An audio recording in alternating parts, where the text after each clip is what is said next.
देखिए भाई, आपको हमारे बिजनेस करने से तकलीफ क्या है? एक फौज का काम है बॉर्डर के ऊपर खड़ा होना, और वो जाकर के सीमेंट बना रही है, वो जाकर के रोड्स बना रही है। और जनरल हमीद ने अपनी प्राइवेट ट्रांसपोर्ट कंपनी खोली। उस ट्रांसपोर्ट कंपनी से क्या हुआ कि सारे के सारे जो प्राइवेट, जो पहले बड़े बड़े ट्रांसपोर्टर्स थे, वो भाग गए। जो मछुआरे थे, उनका काम था मछलियां पकड़ करके वो अपनी रोजी रोटी, अपनी जिंदगी गुजारते थे। लेकिन वहां पर भी हमारी जो आर्मी है ये पीछे नहीं रही। जैसे ही एक क्वेश्चन उठाया मोहम्मद खान जुनैद, जो 1985 के अंदर पाकिस्तान के प्राइम मिनिस्टर थे, जियाउल हक ने 1 मिलियन एकड़ जमीन जो है वो फौजियों को दे दी।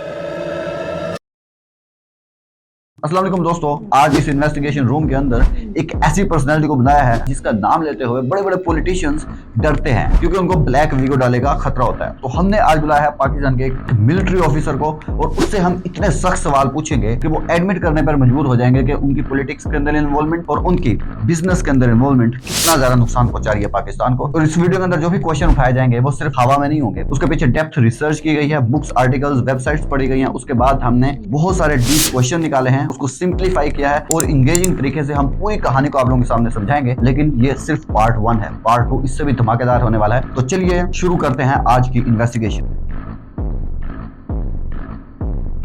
देखिए, सबसे पहला मेरा क्वेश्चन ये है कि आप लोग तो 10-10 साल की बारियां खुल करके लेते हो, लेकिन जैसे ही बारी आती है पॉलिटिशियंस की, तो आज तक एक भी प्राइम मिनिस्टर 5 साल की मुद्दत पूरी क्यों नहीं कर पाया? आप लोग पॉलिटिशियन को पावर ही नहीं देते। 1947 से एक कहानी शुरू हुई जब आप लोगों ने कायदे आजम मोहम्मद अली जिन्ना की बात नहीं मानी रिगार्डिंग ट्रूप्स इन कश्मीर। यानी कि पाकिस्तान के पहले आर्मी चीफ ने कायदे आजम की बात नहीं मानी। आप लोग बिजनेस पे बिजनेस कर रहे हो, कोई ऐसा बिजनेस नहीं है जो आप लोगों ने छोड़ा हो। मूवीज आप लोग बना रहे हो, स्टेज ड्रामास को आप लोग फाइनेंस कर रहे हो, माइनिंग के अंदर आप हो, सीमेंट, गैस, खाद, कौन सा ऐसा बिजनेस है जो आप नहीं कर रहे? आप लोग डीएचएस भी बेच रहे हो, कोई ऐसी फील्ड नहीं है जो आप लोगों ने छोड़ी हो। आप लोगों ने जो भर्तियां कर रखी हैं उसके अंदर भी आप लोग डिस्क्रिमिनेशन कर रहे हो। 1910 के अंदर 53% पंजाबी जो थे वो भर्ती करते थे ब्रिटिशर्स, और आज भी यही सिस्टम चल रहा है। भाई ये कब तक चलेगा?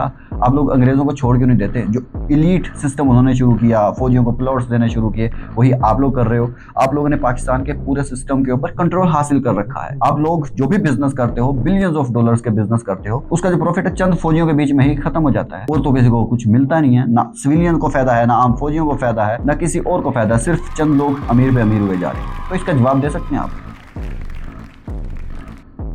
आपकी हिम्मत को दाद देनी पड़ेगी। आप आर्मी के ऊपर क्वेश्चन उठा रहे हो, हमारे ऊपर क्वेश्चन उठाओगे। आप होते कौन हो? आप तो बड़े इन्वेस्टिगेटर बने बैठे हो ना, 1 मिनट में उठवा देंगे, पता भी नहीं चलेगा कहाँ से आए थे, कहाँ गए थे। तो सबसे पहले तो मैं आप लोगों को ये सारे जवाब दूंगा लॉजिकल, और फिर आगे बढ़ता हूँ। तो चलिए बताता हूँ मैं आप लोगों को। अब मैं कहा कि हम लोग पॉलिटिक्स के अंदर इन्वॉल्व करते हैं। सबसे पहला तो जवाब ये है कि हम लोग पॉलिटिक्स के अंदर इसलिए आते हैं क्योंकि हम लोग नेशन बिल्डर हैं। हम लोगों के ऊपर जिम्मेदारी है पाकिस्तान। जब पाकिस्तान बना तो उस वक्त से अब तक हम ही पाकिस्तान को संभाल रहे हैं। अगर हम ना हो तो आज ही आप लोग खत्म हो जाओगे, क्योंकि इंडिया आप लोगों के ऊपर हमला कर देगा। कश्मीर को हमने हासिल करना है, ये सब कुछ हमारे बंदों के ऊपर जिम्मेदारी है। हम नेशन बिल्डर हैं। हम पॉलिटिशियंस जो कि केपेबल नहीं है, किसी काम के नहीं है, ये बिल्कुल लालची लोग हैं। हम क्या करते हैं, हम इनके दरमियान सुलह करवाने के लिए और इस तरह के कामों के लिए हम लोग इन्वॉल्व होते हैं कि चलें आप लोग आपस में सुलह कर लो या डीलिंग कर लो, ताकि पाकिस्तान तरक्की कर सके। हम नेशन बिल्डर हैं। सिर्फ मैं नहीं कह रहा, ये बड़े बड़े राइटर्स हैं, इनका नाम पढ़ो ना थोड़ा सा, आप लोगों को पता चले कि देखो ये सारे के सारे क्या कर रहे हैं। ये बता रहे हैं कि हम लोग नेशन बिल्डर हैं, हम लोग आर्बिट्रेटर हैं। और इन राइटर्स ने जुल्फिकार अली भुट्टो को भी तनकीद की है और उनको बताया है कि भाई आप लोगों की ही गलती है कि आप लोग पाकिस्तान के मुफाद में नहीं हो, आर्मी पाकिस्तान के मुफाद में है।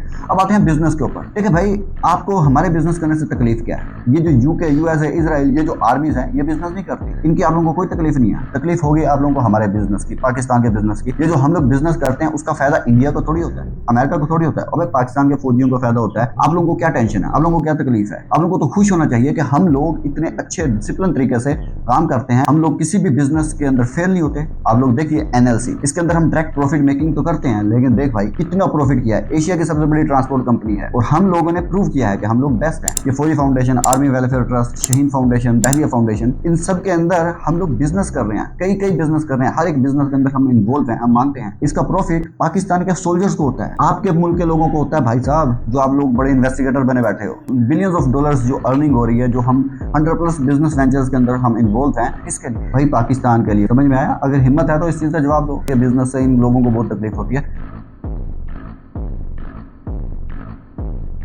सबसे पहले तो भाई मुझे उठाना नहीं, हम सिर्फ क्वेश्चनिंग कर रहे हैं, तो हमें डर लगता है। हम पाकिस्तानी आर्मी की रिस्पेक्ट करते हैं भाई, दिल से करते हैं। तो आपने कहा कि आप लोग बिजनेस करते हो, पॉलिटिक्स के अंदर आप लोग इन्वॉल्व करते हो, मजबूरी है। आप लोगों के बिजनेस करने से आप लोगों की आर्मी को यानी कि पाकिस्तान की आर्मी को ही फायदा होता है, तो इससे फर्क क्या पड़ता है, इससे हम लोगों को क्या तकलीफ है? तकलीफ मैं आप लोगों को बताता हूँ, प्रूव भी करूंगा, एडमिट करोगे अभी के अभी। जो मैं ऐसी रीजन आप लोगों के सामने रखूंगा आपके बिजनेस के नुकसान की, तो आप लोग खुद कहोगे कि भाई आज ही बंद होना चाहिए। सबसे पहले प्रोफेशनलिज्म के ऊपर फर्क आएगा जो आप लोग बिजनेस करते हो। कैसे? एक फौजी अपने सीनियर ऑफिसर की चापलूसी करेगा, क्यों? क्योंकि इन फाउंडेशंस के अंदर रिटायर्ड फौजी काम करते हैं, फौजियों की चापलूसी की जाएगी ताकि वो जब रिटायर हो तो उनको नौकरी मिल सके, तो इससे प्रोफेशनलिज्म के ऊपर फर्क पड़ेगा। इसके अलावा भी एक फौज का काम है बॉर्डर के ऊपर खड़ा होना, और वो जा करके सीमेंट बना रही है, वो जा करके रोड्स बना रही है, और वो इस तरह के काम कर रहे हैं, माइनिंग कर रहे हैं, तो प्रोफेशनलिज्म के ऊपर तो फर्क पड़ेगा। अब आते हैं सेकंड प्रॉब्लम की तरफ। एक प्राइवेट बिजनेसमैन तो पूरी तरह से मर जाएगा। अभी प्रूव करता हूँ। आपने खुद बताया कि बिलियंस ऑफ डॉलर्स आप लोग अर्न कर रहे हो, सारे का सारा डाटा आप लोगों ने शो किया है, जो कि बहुत ही शॉकिंग है कि आप लोग इतना पैसा बना रहे हो। लेकिन इससे एक प्राइवेट बिजनेस तो मर रहा है ना। कैसे? एक प्राइवेट बिजनेस को